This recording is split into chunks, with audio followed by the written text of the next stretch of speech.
Good morning. Thank you very much for joining us for today's CECIL Coffee Talk. My name is Sean O'Brien. I am the president of Quick Rate. Bear with me 1 second. My screen, there we go. Many of you may have heard me speak before. I also serve on the board of directors of the National Bank of St. Anne. So we are going through this CECIL transition just like all the rest of you. And just a couple of housekeeping items before we get started. So this is a new format. If you haven't been on one of our coffee talks before, our thought here was, is that CECIL, we're finally here. The transition time is here. And we want to ensure our users have a way to not only communicate with us one-on-one, but if they want to come and hear what other challenges or issues other banks might be experiencing, other things that we're hearing. We're going to try to bring experts in. We just thought this was an additional way we could communicate with all of our users this year and try to, again, make this CECIL transition, very, very smooth. I am pleased today to be joined by Steve Huntington. Steve, as many of you know, is the primary architect of our CECIL solution. So he is the most knowledgeable individual to talk about it. So he's the appropriate person to share, our version of what we've done and just kind of in CECIL in general. I'll let Steve introduce himself. Steve. Thank you, Sean. Again, my name is Steve Huntington. I've been working with Sean and Quick Rate for about 10 years or so on these types of analytical products for community banks and credit unions. And before that, I spent the earlier part of my career building financial models and doing strategic planning and capital planning for credit unions and community banks. And I am a Wake Forest University graduate. All right. Thank you, Steve. So again, just to touch on why we're here today, again, that's part of our agenda, just to kind of talk through CECIL and the CECIL Solver in particular, take questions from you, our users.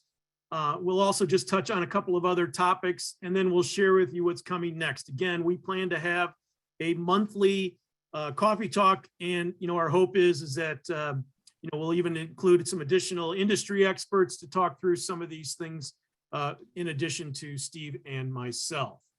So the format, again, is a little bit different. Typically, when you arrive to a Quick Rate or Quick Analytics webinar, we're usually in presentation mode, which means you can hear us, but we can't hear you. But we want this to be a bit more interactive. So there's 3 different ways we can do that. You are currently muted, but if you raise your hand, we can unmute. You can ask a question. There's also the Q&A box where if you type your question, I will take those and read them aloud and reply to them. And then you can chat with us as well. So one of those 3 ways you can hopefully get your questions in. And, we have an hour, so hopefully we can squeeze everything in addition to what we're talking and sharing today. And if not, we will certainly follow up with you. We'll probably touch on it later, but we are compiling these questions that we got, and we are in the process currently of putting together a document that will be kind of a living document through the year so that we can, again, memorialize not only the questions submitted, but then the responses to them as well. So again, all designed just to kind of continue the education throughout the year. So I think I've touched on most of this here. We think and understand most banks want to run at some point this year CECIL parallel with their current ALLL. I think we were kind of moving along that way as well. But decided for this January presentation, we think there's still a fair number of institutions who are looking to make a decision about CECIL and then begin that parallel process somewhere through the year. So we thought we'd take a step back this month, just kind of touch on CECIL and our solver in general, talk about timelines, and then just talk a little bit about how CECIL is similar and different from the current incurred loss methodology that all of us are utilizing. So that's what we're going to do today. And let's start with the CECIL Solver. And so, Steve, I'm going to turn it over to you, and you can share information about our tool and how we've kind of organized the information. Thank you, Sean. Yeah, just to give everybody just kind of a brief overview for those who aren't familiar with with the way our tool works. When we first log into our tool, we're able to take advantage of all of the data that we have in our historical database from the call reports that everybody has to file each quarter. So luckily, kind of one of the biggest time saving elements of utilizing our tool is that when you first start to use it, all of your historical loss and balance data by segment is already preloaded into the tool, and not just your data, but also all of your peers' data as well, which is critical from a qualitative factor standpoint. And we'll talk a little bit more about Q factors probably at some point during the Q&A session. But suffice to say that some of the old ways of calculating Q factors, or at least external or environmental factors, don't really stand up to scrutiny very well. And but the ability to utilize segment level peer data going back over lifetime look back periods can be extremely helpful in guiding us on those environmental or external Q factors. The big input for our tool, we're utilizing one of the more straightforward methodologies available for CECIL. That's what they call the WARM method, or the weighted average remaining maturity method. So one thing that we work with you on is calculating those kind of weighted average or average remaining lives of the loans that you have on the books by segment. And that's not something that's really unique to the WARM method. Honestly, no matter what methodology you use to tackle CECIL, you're going to have to get a feel for what the average remaining lives of the loans that you have is. And that's just because, again, CECIL is all about estimating losses over the remaining life of the asset, right? So instead of looking at losses in any one given year or annualized period, we're looking at lifetime losses. So we have to get a feel for what those lifetimes are on average in different parts of the portfolio. But once we plug in a WARM value, and this is just an example slide here from our tool. This obviously doesn't show all the segmentation that we have by default, or any of the custom segmentation that you can add as well. But once you sort of plug in a value for your weighted average maturity, then everything kind of recalculates on the fly. That's another thing that's, I think, very practical about using our tool. You're going to find, as you start running scenarios and getting prepared for your examiners coming in the first time to see this, and on an ongoing basis, seeing your reserve methodology, that you're going to want to be able to tweak things and then see what impact it has, kind of as much in a real-time basis as possible. And our tool really provides that. So whenever you change an input or assumption in our tool, the entire model recalculates pretty much instantaneously, and you see exactly what the impact on your CECIL is by segment and for the entire portfolio. And it kind of updates your surplus or shortfall on the fly. Obviously, the first part of CECIL is all about the historical element, right? Looking at your historical experience in losses by segment over a longer period of time. And then the second half is all about those qualitative factor adjustments. So part A is your historical environment. And part B is really, how do we modify that for our best expectations for what we see moving forward? So we do have a recently enhanced qualitative factor Q factor page. I don't have a snapshot of it here, but we can certainly share that with you guys on a one-on-one basis. And this is something that I'm sure Sean will touch on. If you guys see something here that you're not really sure about, or this is the first time you're seeing our tool and you'd like kind of a more detailed walkthrough of it with your data, we're happy to schedule that. You can contact us afterwards and we can dig into the details with you. But we allow you to add in external qualitative factors, internal qualitative factors, customized ones, and then it kind of recalculates the Q factors on the fly for you, while sharing not only loss data historically, but also things upstream from loss data, right? Things like 30 to 89 days past due and what those long-term historical trends have looked like. So you can get a feel for what may be coming down the pike. After we finish that calculation of what your kind of expected future loss rate is by segment, then we simply have to apply that to your portfolio, exclude any loans that need to be individually assessed. If you have questions about individually assessed loans, you can shoot them in the Q&A after we talk about a couple earlier questions, and we'll be happy to talk about that in greater detail.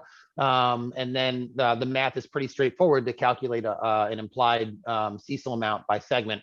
And we have a worksheet for the individually assessed loans. We have all the detail on your historical data and your peers data. And we also tackled the unfunded commitments section of it. We already have a question about unfunded commitments. I'll be sure that we get to that before the end of the call. So Sean, if you can flip to the next slide real quickly. From a tool management standpoint, once you've built the scenario, you can save it very easily on our server. You can access all of your saved scenarios whenever you want to. And so you can kind of toggle between a couple different scenarios you built and see pretty much in real time exactly what moves the needle, right? In CECIL, we want you to get the best bang for your buck. And that's not just for your actual buck, but for your time and your energy. So if there's a particular segment where you're having difficulty with your data, and you're having difficulty with justifying your Q factors, but then you find in a couple different scenarios, no matter what Q factor you add, it really doesn't amount to a hill of beans of difference in the overall CECIL reserve because of the historical environment for that segment, or because of your balance or what have you. You don't need to spend an overly large amount of time on an area that's not going to amount to a difference in the final analysis. So the way the tool is designed, it allows you to identify the areas that you really do need to hone in on and spend more time on. Certainly you can export the tool whenever you want to a PDF environment, to an Excel environment. And so it's very easy, at least intuitive from our perspective, in managing the tool on an ongoing basis. Sean? Okay, thanks, Steve. Let's just take this question that someone has already submitted. So on the unfunded commitments, are HELOCs and credit cards the only loan types that would be considered unconditionally cancelable? We currently don't carry an allowance for unfunded commitments, so we want to make sure we're handling this section correctly, especially since this part of the calculation is resulting in a large shortfall in the total requirement for our bank. So Steve, I'm just going to give you my thoughts and then I'll let you jump in. Sure. Two things about unfunded commitments, right? First and foremost, this is one of the reasons why, as the question appropriately pointed out, we currently do not calculate in the incurred loss. Interestingly enough, our OCC regulators in our last exam asked us to do it this year at the small community bank that I'm a director at. But this is also one of the reasons why initially, or one of the reasons that, along with the life of loan concept, that consultants and auditors anticipated and regulators anticipated that the reserve would go up because we were adding something new to the reserve calculation. Now, I would say that HELOCs and credit cards are typically the most common ones that are unconditionally cancelable, but I have spoken with banks who said they do have demand features and other provisions within their loan docs that have made some of their other unfunded commitments cancelable. So I think it goes back to your loan document and what it gives you the ability or inability to do, but certainly HELOCs and credit cards are the most two common that are unconditionally cancelable. Steve? Yeah, and let me talk just for a second about those two specifically. I would say that credit card loans are always unconditionally cancelable. They pretty much kind of define the definition of unconditionally cancelable, right? HELOCs are a different animal. HELOCs are sometimes yes, sometimes no. It depends upon you'd have to have your legal people take a look at the way those contracts are written for HELOCs. I've seen a lot of literature about, from some perspectives, HELOCs, like from some accounting perspectives, HELOCs can be considered unconditionally cancelable, but from a CECIL perspective, sometimes they cannot. So they really do kind of straddle the fence. So I would look kind of carefully and get a legal opinion about the specific way your contracts are written as to whether HELOCs are or not. So I would not assume by default that all of your HELOCs are definitely going to be unconditionally cancelable. I would assume that all of your credit card loans will be unconditionally cancelable. Now, as far as the second part of your question, as far as I remember, if you were saying that when you don't include some of those, that you end up having a large shortfall for the unfunded commitments. It's not just, obviously the starting point is the net unfunded commitment, right? After you net out what is unconditionally cancelable, but then we have some other assumptions, obviously, that go into the overall calculation, like how the probability of funding. And there's not any good guidance, honestly, at least from a specifically CECIL standard related guidance on what is a good starting point for the probability of funding. We dug into a lot of the old school research by the FDIC, where they calculate things they call CCFs, or credit conversion factors. And it's kind of dug deep into RCR, regulatory capital calculations, but the FDIC has done a bunch of studies on what they consider credit conversion factors, which is kind of their version of, well, a likelihood of funding, right? An unfunded commitment within a period of time, typically a year. But that is a big assumption in there, and it will lead to how you estimate that, and then also how you estimate the losses. Obviously, we have great data on what losses you might see if they were to be funded, right? We just did that in the first part of the CECIL analysis. However, that's also an assumption. So there are other places where you can look at, from an input standpoint, managing what that value is. But yeah, credit card lines, always. HELOCs, sometimes yes, sometimes no. All right, thank you, Steve. We got another question. What about ready reserve accounts? Would they be unconditionally cancelable? I'm assuming that the ready reserve account is probably something similar to maybe an overdraft protection account, which again, I would believe are, but I'm going to actually research that one. I don't 100% know the answer to that question. Steve? I had seen some literature on the credit union side from the NCUA where they had discussed overdraft type accounts from an unfunded commitment standpoint, and I do see that being done on the credit union side pretty often from an assumption standpoint. Again, since we don't have a lot of really good regulator feedback on this specific part of CECIL, we're not seeing it in action very much because obviously we haven't all adopted CECIL formally. We don't want to wait until next year to make an assumption there, but my point is just we'll get really good data on that pretty soon. I would say that more than likely you should be able to those should be considered unconditionally cancelable, but it's not an all or none type thing, unfortunately.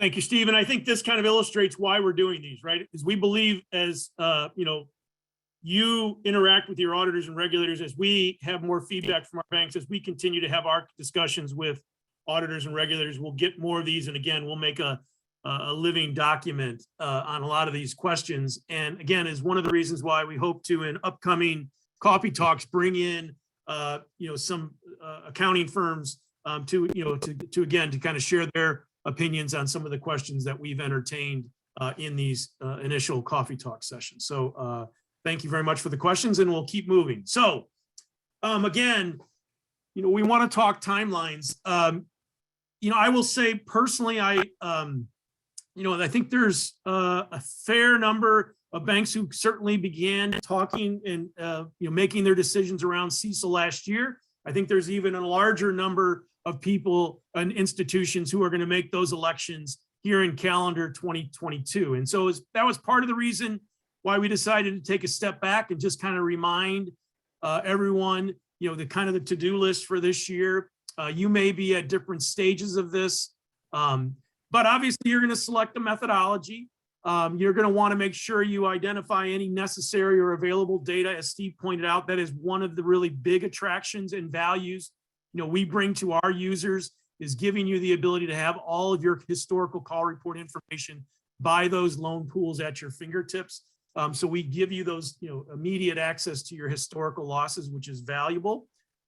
Secondly, your Q factors. As Steve touched on, one of the challenges that a lot of banks have, but I think also one of the reasons why we really like the portfolio solution utilized in our WARM methodology is that most of you, like many banks, have really had a benign credit experience here recently. So we are still relying on the Q factors today in our incurred loss methodology, and we certainly expect and foresee for most of you that that'll probably be the case here as we transition into CECIL. So this is valuable information. Don't discard the work that you've done.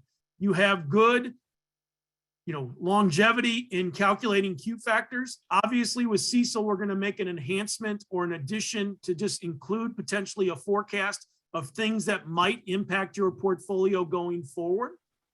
Secondly, again, you're going to utilize the peer information that we provide in the tool. All of it's designed to give you good context. But again, this is a process that you vetted, that your regulators are comfortable with, your auditors are comfortable with. So don't discard it. So again, that's good information, and we're just going to tweak this with CECIL. As I am like to say and say very often, I'm sure many people are probably tired of hearing me say this, but we are simply playing the same game with a new set of rules, right? We are taking the rules of the incurred loss methodology, and now we're playing the same game with CECIL. Both of those are designed, or objectively designed theoretically, to be very objective processes.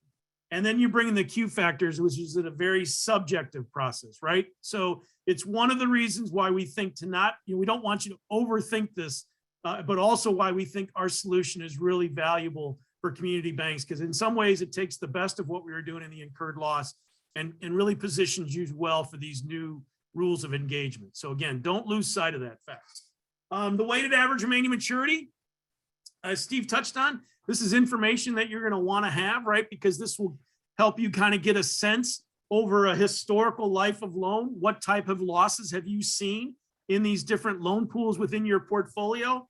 This is something that you can calculate, or we have certainly ways to assist our users with that. So that is not a huge challenge for you, or should not be a huge challenge or barrier, but it is something that you'll want to think about. Certainly you want to go through and just test the tool that you're going to be utilizing. One of the best practices we've certainly seen it and are happy to assist with our users is that first time or two when you're running the parallel process, jump back on the phone with us. We can go through it with your updated WARMs, with your updated Q factors, put it into the CECIL solver, see how that compares to what you're doing today. And then again, just kind of get comfortable with the process, because this is a journey and a process, and we've got till the first quarter of next year. And so our feeling is that, running this 1, 2, or 3 times this year, you'll feel good about the process. You can share it with your regulators and auditors. And so that when we do get to first quarter of next year, this is kind of already put to bed and should not be a source of anxiety or concern. Finally, if necessary, I doubt this will be for many, but if there is a sizable addition to the reserve that's called for, you'll want to have a sense of what that is before the end of the year. Again, our experience so far with the banks who are using our CECIL solver is we really haven't seen much of that. I think most of you are comfortable with the reserve. Technically, most of you are probably currently over reserved.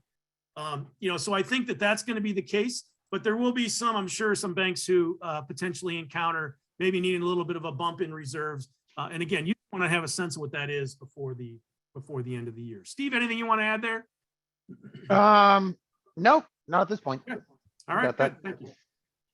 So again, when do you need to have a CECIL solution in place? I think, certainly I would have as a bogey, but certainly when your next exam is. I don't think there's anybody who will have an exam this year where they will not be asked what their CECIL solution is or where they are with it. So I think you certainly don't want to give your regulator any ammunition. So make sure you have a solution selected and in place, and maybe doing some legwork before that exam. Are people adopting early? Sure. We have a number of people who've already begun to run parallel. Again, I think this, gets back to every individual institution, is going to approach this differently, but I think it's certainly a best practice, to somewhere in the year begin running that, process on a parallel basis. And let me jump in there real quick, Sean, to just highlight the difference between running it in parallel versus formally adopting the CECIL standard before the end of this year. Right, there's a handful, not many, a handful of community banks that we worked with that have decided to formally early adopt CECIL. Right, you're filling that out. You've made the election. You're filling it out on your call reports. It is your formal reserve methodology. We don't see that very often. You would kind of have it would be a very specific reason that you'd want to do that.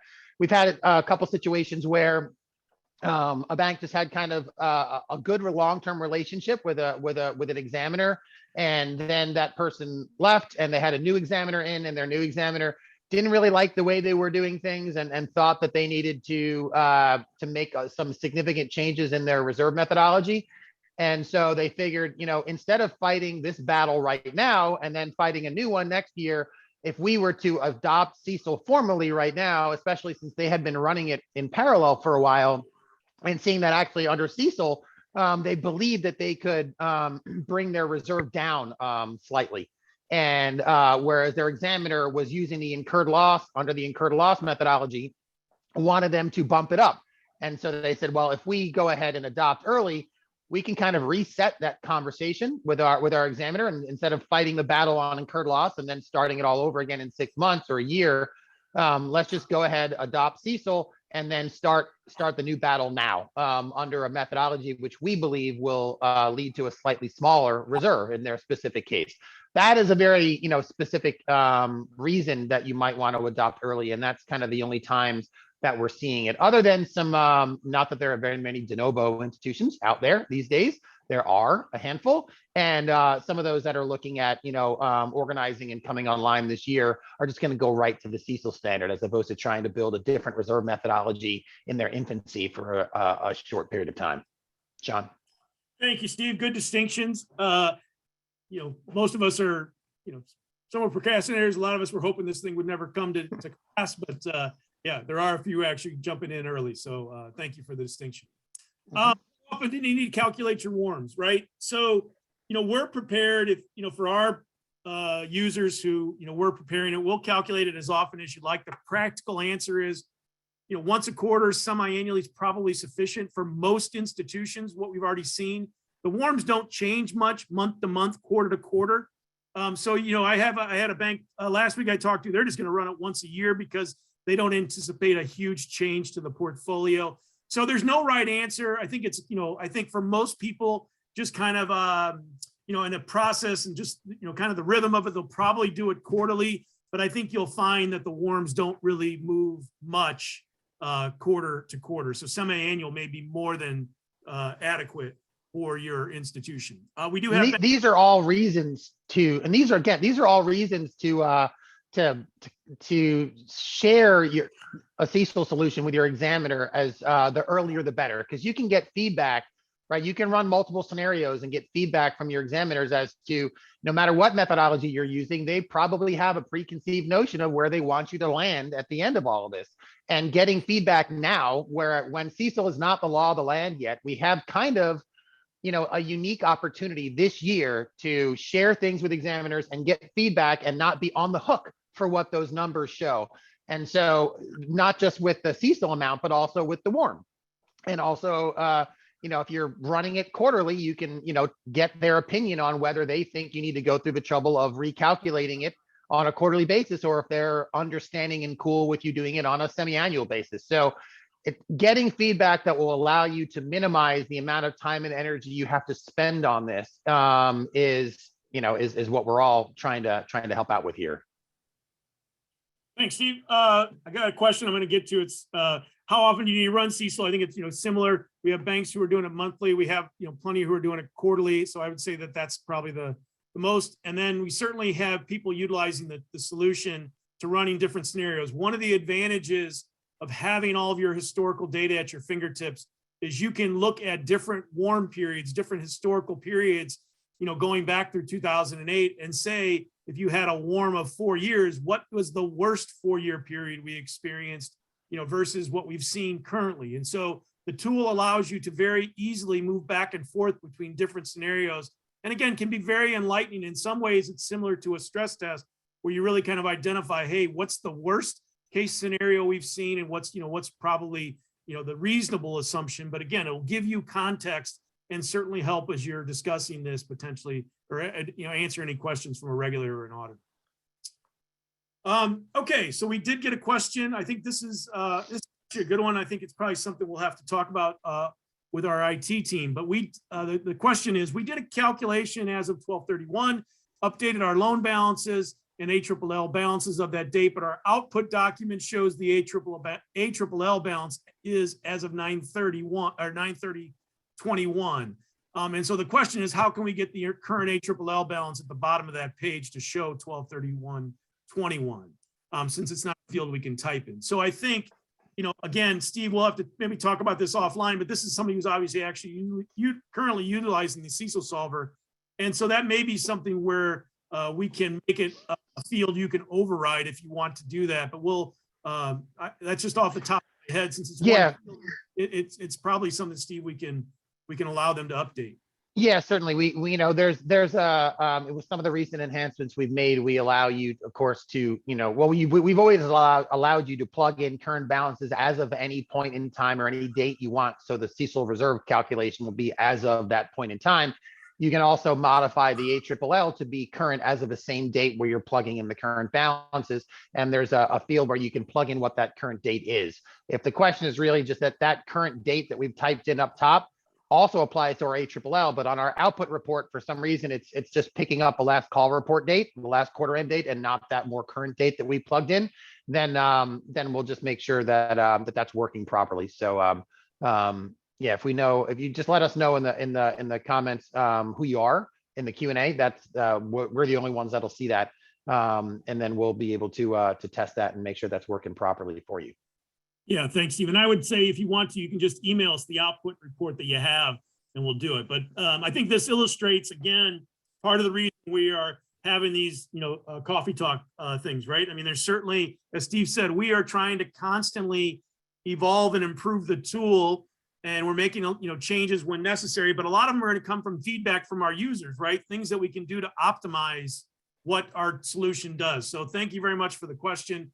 If you don't mind, either just email the output report to us or just chat to us directly, and we'll get the IT team working on that. Okay, so this is the next thing, I think that I'm a big fan of, kind of just thinking about this kind of holistically, is the incurred loss methodology versus the CECL standard, right? I mean, I always think, as we think about how did we get here, we got here because there were shortcomings in the incurred loss methodology. If we go back to the financial crisis, there were holes in the way the incurred loss methodology worked, meaning banks could see trouble coming in borrowers, but the rationale didn't necessarily let them pull money into the reserve until that trouble actually arrived.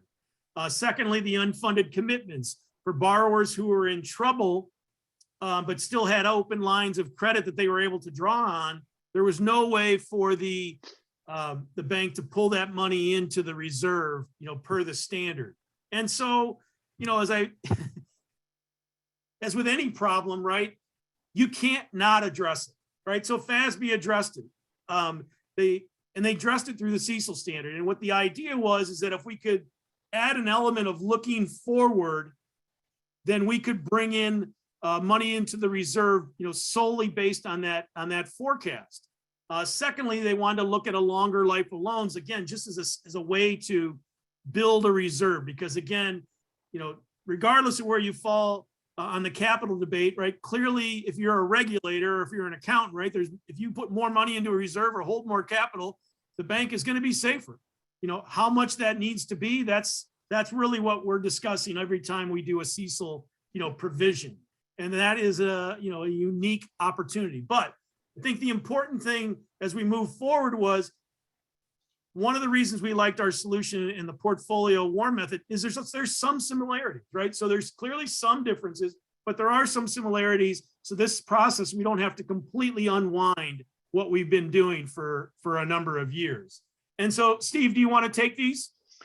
Yeah, and just kind of piggybacking on what you were just saying, when the regulators looked back did the postmortem, right, on the last credit cycle that we had, they looked at, when the issues came up in the industry and when provisions were coming on the books and when reserves were at different levels. And so the idea here was that this would be more cyclical of an approach, right? They saw that during the financial crisis, let's say 2008 to 2010 or 2011, provisions we would have hoped would have been coming on at towards the beginning of that, but they found that provisions didn't spike until the end of the crisis, and reserves didn't spike until a year after the crisis was over. And obviously, hypothetically, they would have liked to have seen those be a lot earlier on in the cycle. So the the more cyclical, more long-term nature of CECL, where we're not kind of focused so intently on what's going on just right now and thinking about losses over a year period or an annualized period, or thinking about anything in that year-long chunk, just sort of is replaced by thinking of the life of loan standard, right? What kind of losses are there potentially in this, bucket of loans over their entire lifetime? Obviously, and we'll get to this a little bit further in the question, but it sounds very subjective, right? They're asking you to make even more subjective assumptions about long-term future events. And you'd be correct. Anyone who thinks that CECL has removed subjectivity somehow from the reserve process, I think, again, it's probably more subjective under CECL than it is under our old methodology. But again, not only is it more forward thinking or forward looking, it's that concept of not waiting until it's probable that a loss has been incurred to be taking it, to be managing it and reserving for it. Another big difference, or is it? and that's foreshadowing already, but the old concept of the FAS 5 versus the FAS 114, those two accounting standards are replaced by the CECL standard. So FAS 5 as it existed and FAS 114 as it existed, and the concept of impairment as it existed all cease to exist and is replaced with a CECL standard, more in favor of pooling even more when possible loans that have similar risk characteristics. And but as you'll see in our tool and in general, when I say, or does it? So yes, it's a difference. Yes, it's a whole different way of thinking about it, but is it really that different? Because people started asking questions as soon as FASB presented the CECL standard and talked about the old impairment going away. Well, what do we do with all those? So when loans are impaired, we don't have to account for it a different way. And they said, well, that's not necessarily true. And they said, well, we don't have to. People would ask, do we have to manage loans individually like we always have with FAS 114? Well, they say it depends. And so they went away, but they were replaced with something that can be pretty similar to what you've been doing before. If there are any loans that, as they say, exhibit unique risk characteristics and you don't feel that you can pool them with any other loans because default is imminent or there's a lot of hair on the loan, then it still needs to be kind of culled from the herd and managed individually. We'll call them individually assessed loans. So does it sound like they're just sort of rebuilding what we already had in FAS 5 versus FAS 114? Yes, but what's the threshold, right? Can I use the same, all my FAS 114 loans or all my loans that are impaired by today's standard? I guess those will be all individually assessed loans starting next year. Not necessarily. There is a threshold for what will be an individually assessed loan under CECL. What exactly is that? We don't know. It sounds wild, but they don't have the same literature and explanations for exactly when it needs to be individually assessed. It will be another assumption. It will be subjective based upon whether you feel you can justify it being part of a pool of loans or not. So I hate to have a soft answer for something that's going to be important part of what we're all doing starting next year. But until I'm sure they're getting bombarded with these types of questions now in a way they weren't. All the nitty gritty of CECL is what FASB and the regulators are now having to hash out, because the questions are no longer general questions or questions about whether CECL is really going to happen. These are the questions that they're dealing with. And so we're going to get a lot of good feedback and additional guidance on that as we go throughout this year. Another area that Sean already touched on about how different or similar CECL is qualitative factors. So qualitative factors are not a new concept under CECL. It's something we have all been dealing with forever. Now, do we manage qualitative factors the same way under CECL? I would say from an environmental standpoint or an external Q factor standpoint, I think we have a better framework in our tool than maybe some of the very subjective ways people have dealt with it historically. But from an internal, specifically from an internal Q factor standpoint, when we're looking at things that are maybe not on the call reports yet, right? Where we look at our risk grades, and we look at how they're migrating and changing over time to get a feel for what direction we think losses might be headed in the future. That process stays pretty much from what it can stay very, very much the same as what you're doing right now. You don't have to rebuild the wheel for your internal qualitative factor adjustments under CECL, but we think we give you much better guidance from an external Q factor standpoint, specifically in our tool.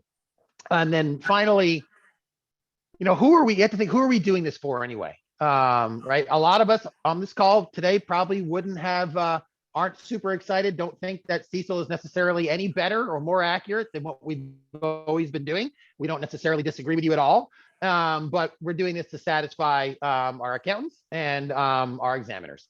And we can spend a ton of time, energy, and sometimes money in remaking our reserve under CECL, and only to find that when you share it with your examiners, they may say, looks like you guys did a great job. You followed the new methodology to a T. All the math is correct. Now find a way to make it just about the same as it was before, right? So from a practical standpoint, we have to be aware of who this needs to pass regulatory muster, and we need to satisfy our examiners. So as we've always said, sometimes it's, 25, the whole process is 25% about what those raw numbers would show when you first kind of calculate it, and 75% about building something, engineering something that your examiner is going to be satisfied enough with, so you can get them in and out and on their way as quickly and happily as possible.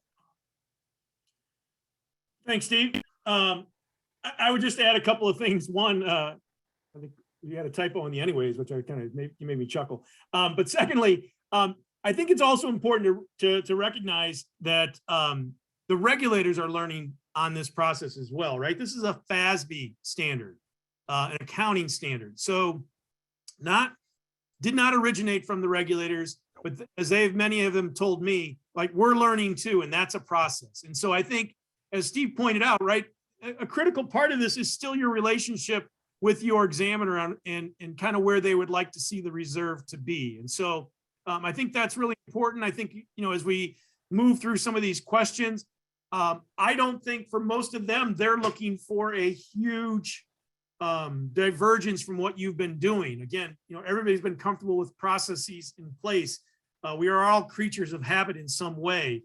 And so again, I think, as Steve pointed out, right, building your case, defending why you're keeping the reserve the way you are, getting that in front of your regulator, right? That's a huge part of making sure this transition goes smoothly.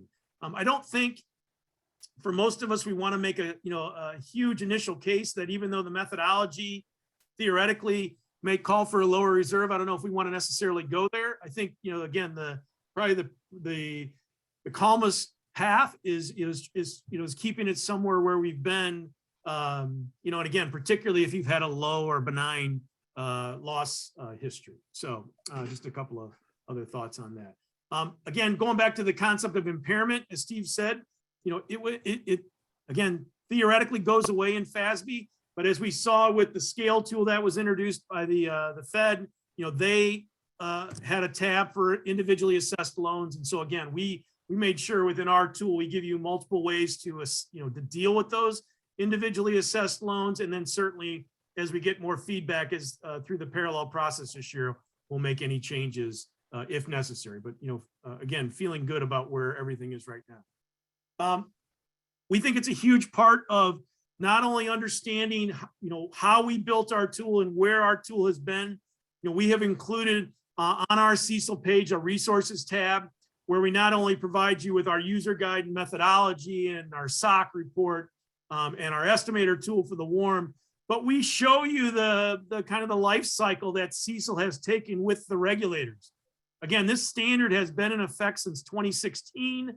The regulators, again, prior to all the delays, were already getting worried about just the practical ways for banks to address this. I think they did a fair and more than fair job of assessing, how banks could deal with this. It was really kind of somewhat of the inspiration for the tool we built. But these are all links that are on our site. So you can not only take our word for it, you can actually go see what the regulators said in these different presentations, what FASB said. It is not surprising that the WARM tool, or that methodology, is the most popular one amongst community banks. And I think for a lot of the reasons we've discussed here today is why, but also because the regulators kind of laid it out there and said, hey, this is an acceptable way to do it. FASB concurred. And I think, you know, again, the familiarity of the process has really driven some of that adoption. Steve, anything you want to add here? Yeah, and you'll notice that in the resources that we've added down there, we've organized them in chronological order for a very specific reason, and it speaks to honestly a lot of the misconceptions that have been floating around for years for community banks with regards to CECIL. People see, you know, our utilization of the WARM method, and one of the biggest questions, you know, concerns people have is, yeah, that seems really straightforward. Do you think that's going to be enough? Like, it doesn't seem complicated enough to satisfy what we thought this complicated new standard was going to be. And that's a direct result of the way this was rolled out. You know, the first presentations that FASB did that got the bank regulators, the FDIC involved, were in 2018 for the most part. And those, we have to think about their audience, right? The intended audience for those early presentations done in 2018 was not a typical community bank. It was the large national and regional institutions that were going to have to comply with CECIL years before you guys. You guys, assuming you're mostly community banks on the call here. And so they necessarily, you know, they presented a bunch of they said, we're not being prescriptive. We're not telling you how you have to comply with CECIL. There's a bunch of different methodologies you could use. Then, of course, they go on to enumerate a few of those methodologies. All of them are the much more detailed, much more overly engineered, complex loan level solutions. And that's because any of those large 20, 50, $100 billion institutions with a B that were on those calls were necessarily going to be utilizing those more complex solutions. And I think they did a huge disservice to the industry by not immediately recognizing that the vast majority of institutions in the country are community banks. And they weren't probably going to have to utilize any of these these different methodologies.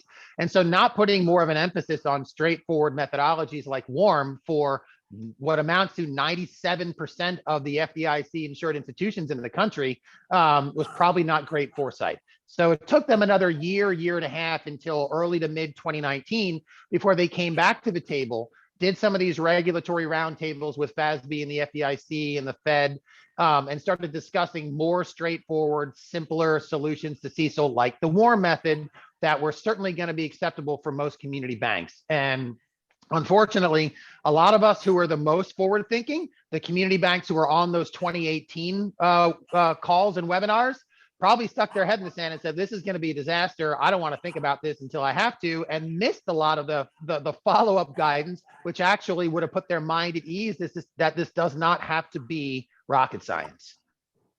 Yep. So I'd put that out there. Yeah, absolutely. Great comment. Okay, so those are, again, available. We'll continue to update those. We continue to monitor any, industry commentary, research, webinars, and so that, again, will continue to be a living, link on our website. So again, we've already gotten some questions today. Just a reminder, as we kind of conclude our formal, informal topics, if you will. If you want to raise your hand or hit the Q&A box or hit the chat with any questions, we'll certainly take those now.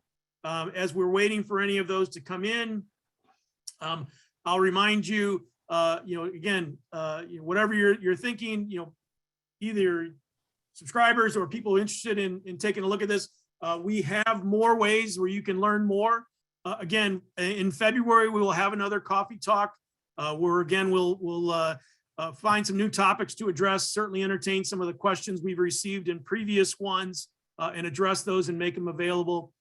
We also have a very specific demo of our CECIL Solver on the 27th at 2 Eastern, as you can see here. Here in that particular webinar, Steve will take you through the tool very specifically, kind of in a step-by-step. And as you can slightly see in the screenshot, we kind of have a tab where you can kind of move left to right to address it. But we'll go into greater detail of all the bells and whistles that are associated with the CECIL Solver tool. Steve, anything you want to add there? Nope. Just again, if you want to see it with your data, obviously things are a little different when you can see what your history has been, because everyone's situation is unique. I hate to fall back on what the regulators would when they punt things back to us, but everyone's situation is a bit unique. And your historical experience may be devoid of losses over any reasonable period, but you may be in a market where there are, your peers have had some higher losses. How do we manage that discrepancy through our qualitative factor adjustments, and how do we build reserves where we don't have losses in the past? And those are questions that really won't come up unless you're looking at your own data. So I think it can be very helpful if you haven't been through a demo with your data. And so we can look at a solution that fits you guys, then we're happy to spend the time and do it. Thank you, Steve. And so again, big distinction there. So this will be, the demo will take you through the tool. And as Steve said, if you want to, do something specific with your data on a, one-on-one, we're happy to do that. You can email us at quickrate.com. You can reach out to Ricky, Melissa, or Pam, and we can schedule something. You can reach out to the service team, however easiest, but we're happy to address that and take you through your information. So as Steve pointed out, right, a lot of times it helps kind of bring everything to life when you can actually see your data in the CECIL Solver. And again, one of the benefits of our tool, because it's all call report based, we have access to that information and make it readily available for you without having you to do any data aggregation work. Okay, so it doesn't appear that we have any more questions. I want to thank everybody again for your time today. I want to thank you for your interest in CECIL. I want to applaud you for getting a head start on this. Know we are here, and we will continue to be here throughout the year, just again, to make sure this becomes a very minor transition event for all of you. And certainly share with us any topics you would like us to see address in future coffee talks, and we will work to make those part of the schedule ahead. So on behalf of Steve, thank you all very much for your time. Thank you for attending. Have a great weekend. Be safe out there, and we will talk to you soon. Thank you. Bye now. Thanks, everyone.